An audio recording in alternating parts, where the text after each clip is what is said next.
Hello dear students, welcome to my channel Math in Planet. My name is Jagruti and today we are going to learn a very interesting shortcut for integration by parts. The speciality of this method is there is no need to remember any formula because in the traditional method there is a formula, and if you don't know the formula then you will not be able to solve the example. Okay, but in this method there is no need to remember the formula.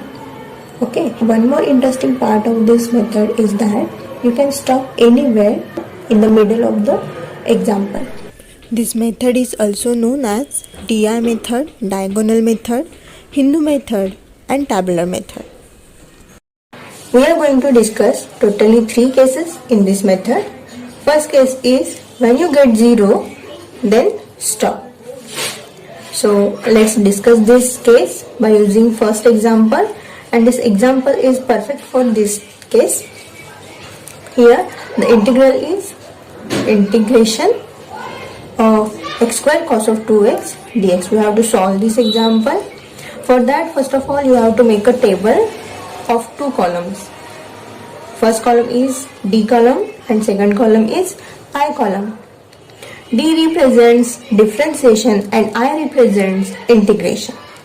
So here you have to write, in the D column you have to write first function, that is u function, and in the I column you have to write v function, that is second function. But how to choose u function and v function? For that you have to know Eilert rule. I-L-A-T-E. What is Eilert rule? This Eilert rule tells us which function should be first function and which function should be the second function. Okay.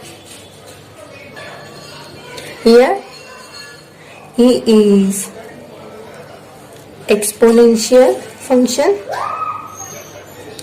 T is trigonometric function, A is algebraic function,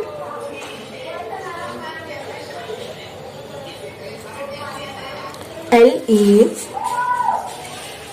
logarithmic function, and I is inverse trigonometric function.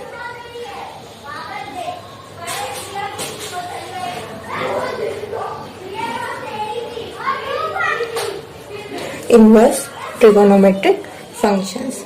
Okay, so here we have x square and cos of 2x. X square is an algebraic function. Algebraic function is a, and cos of 2x is trigonometric function t. Okay, so algebraic function is before trigonometric function, so our algebraic function should be our u function or first function. Okay, so this x square should be u function and trigonometric function should be after algebraic function, that is v function. Now in this table put u function in the D column. So here I am writing x square, that is algebraic function, in the first column, that is of differentiation, and you have to write v function, that is second function, in the second column, cos of 2x I have written in the second column. Now in the D column differentiate this u function successively until you get 0. So take the differentiation of this x square. Derivative of x square is 2x. Again derivative of 2x is 2. Again derivative of 2 is 0. Derivative of constant term is always 0. So here we have 0, so we have to stop. And this is the meaning of this case. Okay, you have to differentiate the function until you get 0, and when you get 0 you have to stop there. Okay, so you have to stop here. Now come to the column of integration. Now integrate cos of 2x. The integration of cos of 2x is sin 2x upon 2. Now take the integration of sine 2x upon 2 is minus cos 2x upon 4 means minus cos 2x upon 2 into 2 is divided by 4. Now take the integration of minus cos 2x divided by 4 and integration of this is minus will remain as it is and integration of cos of 2x upon 4 is sine 2x upon 4 into 2 is 8. Okay, so you have to stop here because in the left hand side there is 0 in the column. Okay, now the next step is write down the symbols. The first symbol is plus, then minus, then plus, then minus. This is the sequence of this symbols or signs. You have to write plus minus symbols first and then multiply these diagonal elements.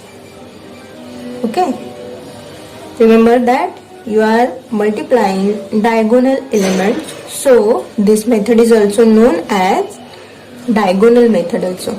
Okay, in this method we make this table, so also this method is also known as tabular method. Okay, and this method is known as DI method also because we are making two columns. First is D column and second column is I column, so this method is also known as DI method. Okay, now the step is to calculate the or find the solution. So the integral I x square cos of 2x dx is multiply these diagonal elements along with their signs. Okay, so first of all you have to multiply these two diagonal elements, that is x square into sine 2x upon 2.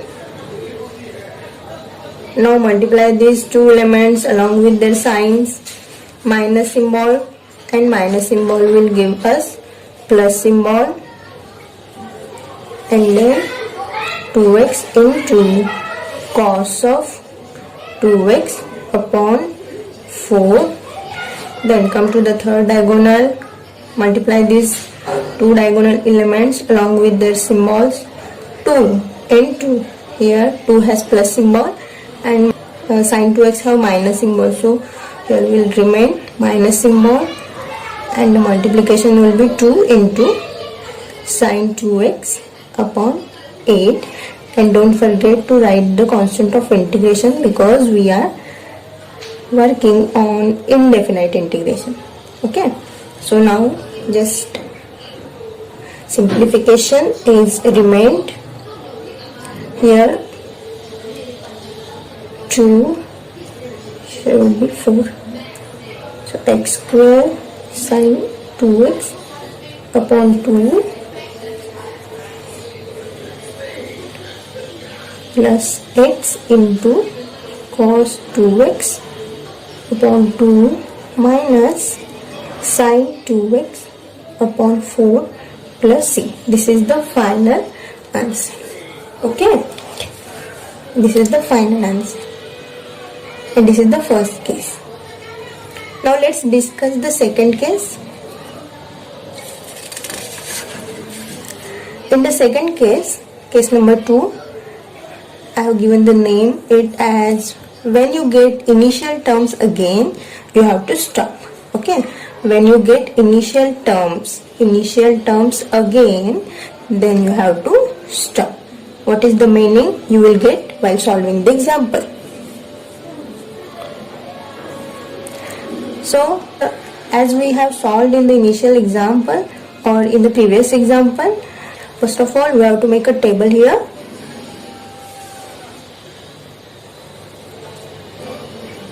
First column is D column, second column is I column. Again eyelet rule, e raised to 2x and sin x. e raised to 2x is exponential function and sin x is trigonometric function. So sin x will come first and e raised to 2x will go in the second column. Now differentiate sin x successively. Derivative of sin x is cos x. Again, derivative of cos x is minus sin x. So here you are getting a term of sine again. Okay, so you are getting initial term. Okay, initial term. So you have to come to the second column and you have to integrate the second column. So integration of e raised to 2x is e raised to 2x upon 2. Again, integration of e raised to 2x upon 2 is e raised to 2x upon 2 into 2, that is 4.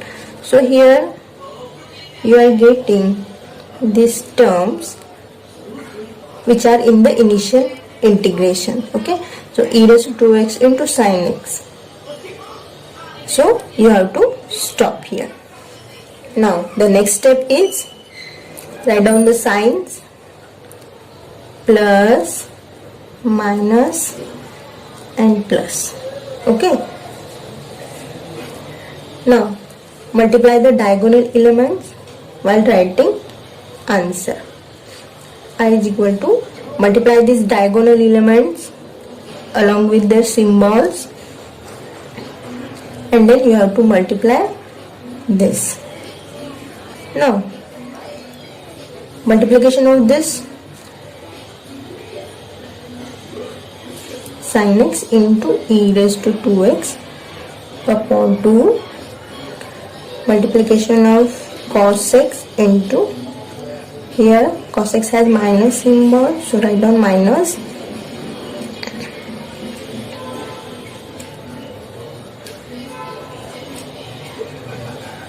now we have stopped here. And the most important part after the multiplication of diagonal elements is now we have to take the integration of this multiplication. Okay, so minus integration of, take the multiplication of this row, that is sin x into e raised to 2x divided by 4 dx. Here you can notice, here we are having initial terms in the integration. Okay, so if we take this 1 upon 4 outside,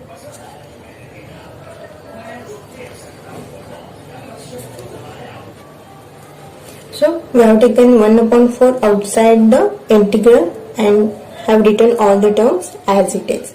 Now instead of this integral we can write I.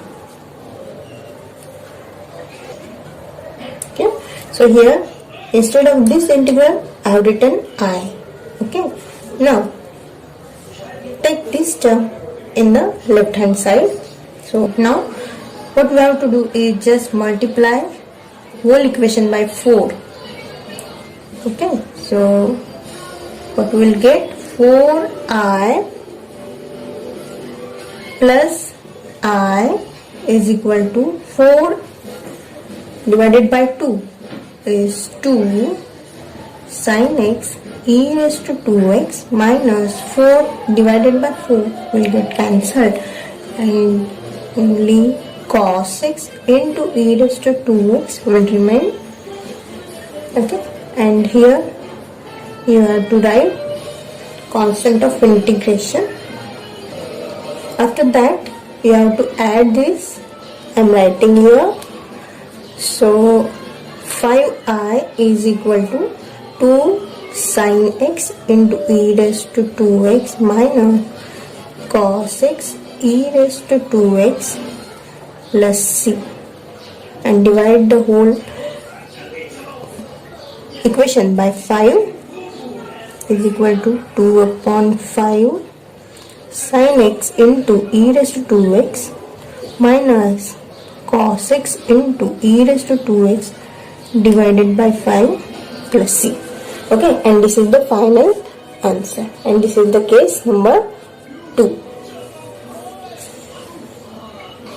The main thing you have to remember in this case is you have to stop differentiating and integrating in the column when you will get initial terms.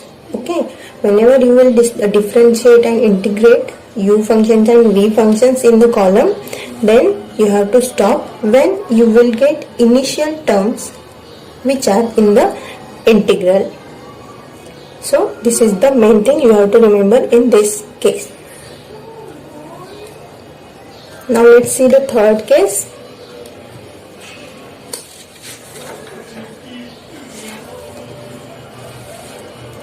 Okay, the case number 3 is when it starts getting smaller terms, then you have to stop. Okay, when differentiating and integrating, when you get smaller and smaller terms and the differentiation and integration becomes complicated, then you have to stop differentiating and integrating. This is the simple meaning of this case number 3. So let's start solving the example. Make the columns. First column is D column, second column is I column. Here also remember the eyelet rule. X square is algebraic function, log x is logarithmic function. So log x will come first. So write down log x, and algebraic function will go in the second column. Now differentiate log x. Derivative of log x is 1 upon x. Then derivative of 1 upon x is, or you can say x raised to minus 1 is x raised to minus 2. So here the example will become complicated, so you have to stop here. Now come to the column of integration. Take the integration of x square is x cube upon 3, and in the third row the integration will become x raised to 4 upon 3 into 4, that is x raised to 4 upon 12. Okay, now write down the signs plus, minus and plus. Actually there is no need to work on third row, because in this method you can stop anywhere in the middle of the example, because after multiplying this row you will get x square by 3. Okay, and the integration of x square by 3 you can easily find out, so there is no need to go further. And now write down the solution. Multiply these diagonal elements, log x into x cube upon 3, and then you can observe that after multiplying these two terms we can get x square upon 3, and we can easily find out this integration of this function. So if we stop here and if we multiply these terms and take the integration of these two terms, then we can easily find out the integration. So there is no need to go further. Here I have written here integrable product. Okay, because I have got here the integrable product, because the product of these two terms is x cube, x square by 3, and I can easily integrate that product. So I have stopped here. So instead of going further, take the integration of this product. So integration of x cube by 3 into 1 upon x dx. It will become log x as it is x cube upon 3 minus, before integrating this x will cancel with this and we will get x square upon 3 dx.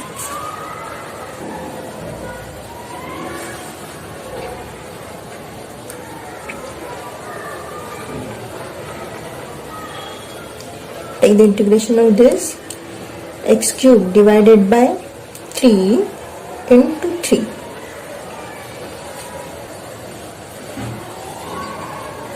is log x into x cube by 3 divided by x cube divided by 9 plus constant of integration, and hence the answer. And now you are ready to solve any example based on integration by parts. Okay, so if you like my video, then don't forget to subscribe, like my video and share with your friends and your juniors also. Thank you so much.